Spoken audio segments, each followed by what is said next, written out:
Well, hello there. It's me, Aditya, and welcome to Adis. And ఇప్పుడే రాజాసాబ్ చూడడం జరిగింది. ఎలా ఉందంటే వెరీ సింపుల్ బ్రో. సినిమా బాగాలేదు. కొత్తగా ఏం జరిగింది? అనుకునేదే అయింది. సినిమా బాగుండదని టీజర్ ఫస్ట్ ట్రైలర్ చూసాక తెలుసు నాకు. బట్ సెకండ్ ట్రైలర్ నాకు నచ్చింది. బాగుండదని తెలుసు కానీ మరీ ఇంత ఉంటుందని అయితే అసలు ఎక్స్పెక్ట్ చేయలేదు నేను. నైట్ 11:05 అవుతుంది కాబట్టి ఫాస్ట్గా చెప్పేస్తారు రివ్యూ. నేను సినిమా దేని గురించి, ఒక తాత ఉంటారు, ఆ తాత పేరు సంజయ్ దత్. సినిమాలో ఏదో వేరే పేరు ఉంటుంది, తాత అని పిలుస్తారు, నేను మర్చిపోయిన పేరు ఏంటో. ఈ తాత చుట్టూ తిరుగుతుంది సినిమా. ఈ పదం మీకు గంటలో ఒకసారి వచ్చుద్ది, మిగిలిన గంట అంతా గెలుక్కుంటూ కూర్చోవడమే సరిపోతుంది. అసలు ఎప్పుడో ఒకసారి తాత పేరు చెప్తారు, దాని తర్వాత ఇది పోతుంది ఎక్కడికో. ఈ గ్యాప్లో మొత్తం ఫ్లఫ్ పెడతారు సినిమా. ఇంత క్రింజ్ ఉంటుంది. ఫస్ట్ హాఫ్ వాజ్ హారిబుల్ నన్ను అడిగితే. అసలు second half was okay, I would say it's average అనుకోవచ్చేమో, బిలో యావరేజ్ అనుకోవచ్చు. సెకండ్ హాఫ్ ఓవరాల్ నాకు అస్సలు ఎక్కలేదు సినిమా. అసలు ఎక్కడ ఫస్ట్ హాఫ్ చూస్తున్నంతసేపు ఒక ప్రొఫెషనలీ మేడ్ సినిమా, ఒక ఎక్స్పీరియన్స్ ఉన్న డైరెక్టర్ ఈ సినిమా తీస్తున్నట్టు ఎక్కడ అనిపించలేదు నాకు. అసలు సినిమా స్టార్ట్ అవుద్ది, ఏదో చూపిస్తారు, ఒక హారర్ సీన్ కట్టుబడుద్ది, ఏదో అమ్మాయిని అక్కడ హరాస్ చేస్తే ఒక ఫైట్ పెడతారు, రెబల్స్ ఆ పాట వచ్చేస్తుంది, సంబంధం లేకుండా వచ్చేస్తుంది. ఆ పాటలో కూడా ప్రభాస్ గారు కాదు, అది మోహన్ ఏదో ఎడిటింగ్ చేశారు. That was so odd. అసలు ఎంత సేమ్గా ఉంటుందంటే అదే కాదు. ఫస్ట్ హాఫ్ మొత్తం యూ టేక్ ఎనీథింగ్, లవ్ స్టోరీగా మ్యూజిక్ బాగుంటుంది, కానీ ఆ సాంగ్ ప్లేస్మెంట్సా గాన్, ఎవ్రీథింగ్ మొత్తం తీసి పెంటలో పడేశారు. ఒక్కొక్క సీన్, ఆ కామెడీ ఫస్ట్ హాఫ్లో నాకు మ్యాక్స్ 2 చోట్ల నవ్వుంటాను నేను.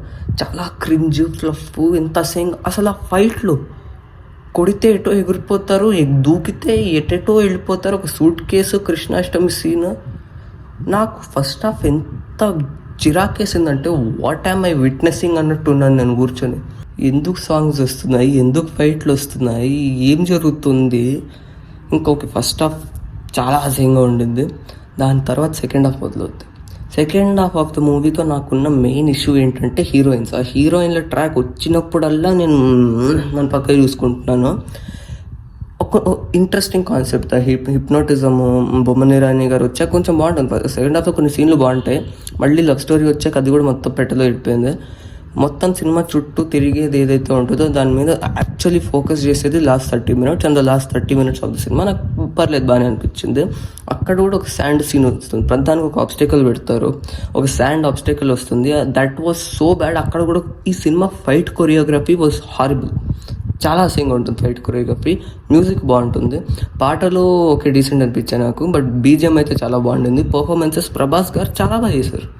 అంటే కొన్ని చోట్ల నాకు సినిమాతో ఉన్న మెయిన్ ప్రాబ్లం ఏంటంటే ఆయన ఆ షూట్ అప్పుడు ఎక్స్ప్రెషన్స్ అని చాలా మంచి పెట్టారు. డబ్బింగ్ వచ్చేసరికి అస్సలు ఎంతూజియాజం లేకుండా, షూట్లో మొహం ఏదేదో చేసేసి డబ్బింగ్ వచ్చేసరికి అస్సలు ఎంతూజియాజం లేకుండా మాట్లాడినట్టు అనిపించింది నాకు. So dubbing was odd. దాని తర్వాత second half of the movie మొత్తం సినిమా మొత్తం ఫ్లఫ్ లాగే ఉంటుంది. ఈ సినిమాని 1 hour 30 minutes 1 hour 20 minutes end చేసేది సినిమా. మీరు ఓన్లీ ఇది ఫ్లఫ్ లేకుండా ఏమీ లేకుండా కొంచెం ఒక మంచి సినిమా సిన్సియర్గా తీస్తే ఈ లెంత్లో అయిపోద్ది సినిమా. ప్రభాస్ గారు వచ్చారు కాబట్టి మీరు ఎక్స్ట్రా కామెడీ సీన్లు పెట్టారు, అది వర్క్ అయిందంటే సెకండ్ హాఫ్లో కొంచెం వర్క్ అయింది, ఫస్ట్ హాఫ్లో అస్సలు అవ్వాల. లవ్ స్టోరీ, 3 హీరోయిన్లు, ప్రతిదీ అసహ్యంగా ఉంటుంది. నెక్స్ట్ యాక్షన్ సీక్వెన్సెస్ అసహ్యంగా ఉంటాయి. ఎవ్రీథింగ్ ప్రభాస్ గారి వల్ల మీరు యాడ్ చేసిన ప్రతిదీ వర్కౌట్ అవ్వలేదు నాకు. ఇంకా లాజిక్ విషయానికి వస్తే దీని మీద స్పాయిలర్ రివ్యూ కాదు కాబట్టి ఏం చెప్పాలి. అసలు ఒక్కటి కూడా logically it doesn't make sense. ఒక ఫ్లాష్ బ్యాక్ చూపిస్తారు, అక్కడ ఒక ఆవిడ వల్ల ఒకటి జరుగుతుంది. ఒక ఆవిడ ఎవరు కూడా నేనేం చెప్పలేను. ఒక ఆవిడ వల్ల ఈ మహల్లో ఉన్న డబ్బులన్నీ పోతే ద ఓన్ ఫ్యామిలీ మెంబర్స్ ఇంట్లోంచి తరిమేస్తారు, నువ్వు పో ఎక్కడో బతుకు, నాకు ఐ డోంట్ కేర్ అని.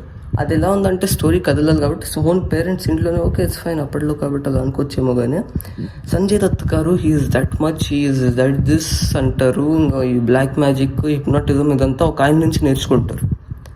ఆయన ఎక్కడ ఉంటారంటే ఒక గుర్రం వేసుకొని వెళ్ళిపోతారు, ఎక్కడో కొండలు కూడా కాదు, మౌంటైన్ లైక్ ఎక్కడో దూరంగా ఉంటారు, గుర్రం వేసుకొని వెళ్ళిపోతారు.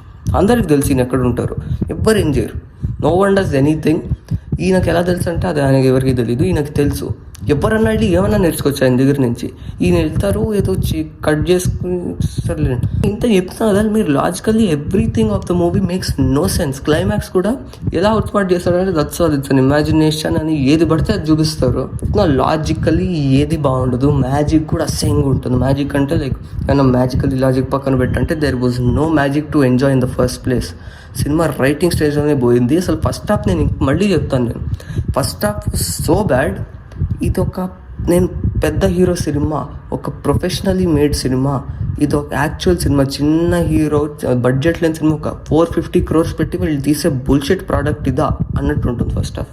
ఇంకా ఓవరాల్ రివ్యూ చెప్పాలంటే first half was very bad, second half was below average. Overall cinema నాకు అసలు ఎక్కలేదు. 1.75 out of 5 నా రేటింగ్.